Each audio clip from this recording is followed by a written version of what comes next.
ஈஸியான மோத்திச்சூர் லட்டு செய்கிறதுக்கு ஒரு கப்பு கடலை மாவு, தேவையான உப்பு சேர்த்து 1/4 கப்பு தண்ணி சேர்த்து நல்லா மிக்ஸ் பண்ணிக்கோங்க.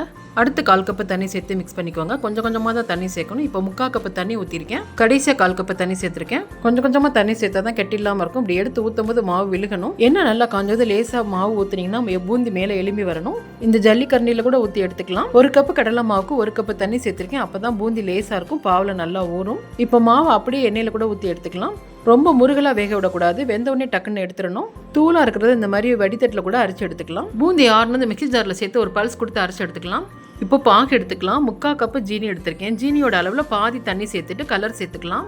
கொஞ்சம் ஏலக்காய் தூள் சேர்த்துட்டு லெமன் ஒரு 4 சொட்டு பிழிஞ்சு எடுத்துக்கலாம். ஜீனி கிறிஸ்டல் ஆகாமல் இருக்கும். இந்த ஜீனி பாகிலே ஒரு டேபிள் ஸ்பூன் நெய் சேர்த்துக்கலாம்.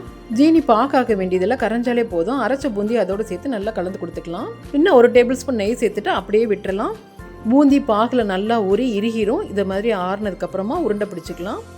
உருட்டும் போதே 4 உருண்டை உள்ளே போயிருச்சு. 1 கப்பு மாவுக்கு இத்தனை உருண்டை வந்திருக்குது. கண்டிப்பாக ட்ரை பண்ணி பாருங்கள் தீபாவளிக்கு.